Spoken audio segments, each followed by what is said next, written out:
warahmatullahi taala wabarakatuh. Perkenalkan, nama saya Diah Ayu Purnama, Program Studi Ilmu Pemerintahan, STISIP Guna Nusantara Cianjur dengan NPM 6520122230076 dengan mata kuliah Dasar-Dasar Ilmu Pemerintahan, dosen pengampu Dr. Haji Rahmat, SOS MSI. Di sini saya akan memaparkan pengertian pemerintah dan pemerintahan secara sempit dan luas, serta asas-asas ilmu pemerintahan.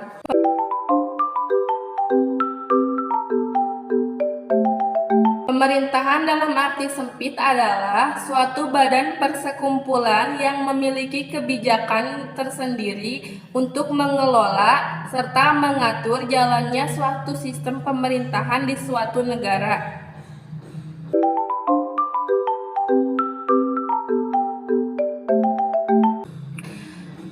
Pemerintah dalam artian luas adalah organisasi yang memiliki kewenangan untuk mengatur komunitas di wilayah tertentu, yang umumnya adalah negara. Ada beberapa definisi mengenai sistem pemerintahan. Sama halnya, terdapat macam-macam jenis pemerintahan di dunia. Dalam definisi asosiatifnya yang luas, pemerintah umumnya terdiri atas lembaga legislatif, eksekutif, dan yang berdiri sendiri ialah yudikatif.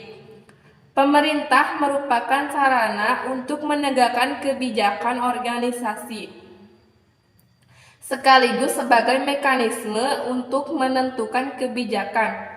Setiap pemerintahan memiliki semacam konstitusi, yaitu pernyataan tentang prinsip dan filosofi pemerintahannya. Meskipun semua jenis organisasi memiliki tata kelola, istilah pemerintah seringkali digunakan secara lebih spesifik untuk merujuk pada sekitar 200 pemerintah nasional, independen, dan organisasi-organisasi di bawahnya. Sepanjang sejarah, bentuk pemerintahan yang lazim ditemui meliputi monarki, aristokrasi, timokrasi, oligarki, demokrasi, teokrasi, dan tirani. Aspek utama dari filosofi setiap pemerintahan adalah bagaimana kekuasaan politik diperoleh. Dua bentuk utamanya adalah pemilihan umum dan sukses turun-temurun. Yang kedua, pemerintahan.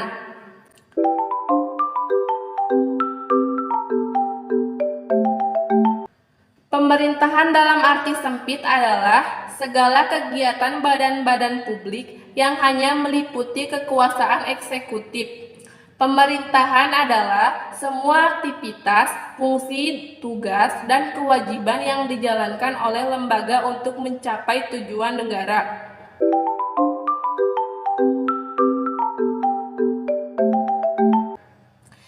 Sedangkan dalam arti luas, pemerintahan tidak hanya dipandang sebagai lembaga eksekutif saja.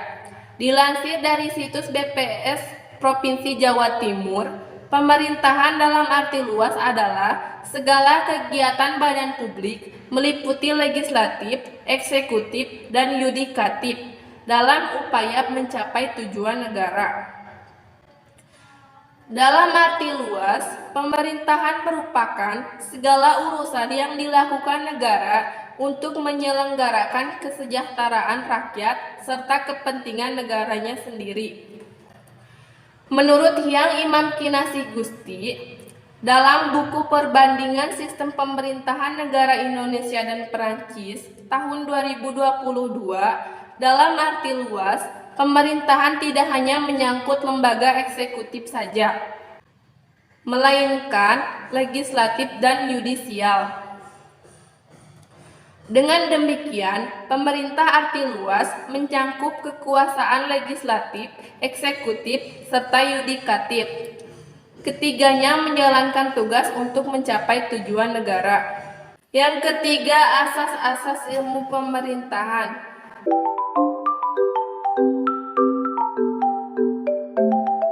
Menurut Indu Kencana, asas ilmu pemerintahan adalah pedoman atau sesuatu yang dianggap kebenaran, yang menjadi tujuan berpikir dan prinsip menjadi pegangan. Berikut asas-asas ilmu pemerintahan. Yang pertama adalah asas aktif. Pemerintahan memiliki sumber utama pembangunan seperti antara lain keahlian, dana, kewenangan, organisasi, dan lain-lain. Di negara-negara berkembang, pemerintah senantiasa berada pada posisi sentral. Oleh karena itu, pemerintah memegang peranan inovatif dan inventif. Bahkan, pemerintah mengurus seluruh permasalahan pembangunan pemerintahan dan kemasyarakatan, mulai dari orang-orang yang belum lahir sampai pada orang-orang yang sudah meninggal dunia. Jadi, pemerintah itu selalu aktif dimanapun berada. Yang kedua, asas Prizbestur. Priz berarti kekosongan, sedangkan bestur berarti pemerintahan. Jadi Prizbestur adalah kekosongan pemerintahan. Yang ketiga, asas Freyes-Hermessen. Berlainan dengan asas Prizbestur, di muka hal yang sama pekerjaan itu ada, tetapi aparat pelaksanaannya tidak ada. Maka ada asas Freyes-Hermessen. Pekerjaan itu memang belum ada dan masih dicari serta ditemukan sendiri.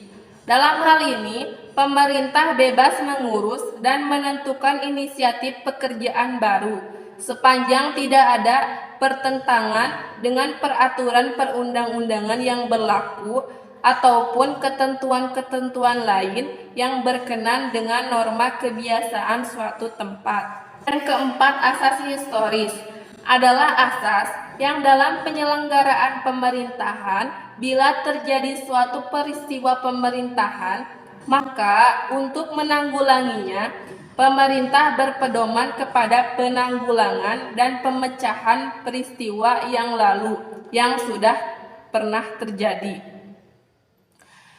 Yang kelima, asas etis adalah asas yang dalam penyelenggaraan pemerintahan, pemerintah tidak lepas memperhatikan kaidah moral.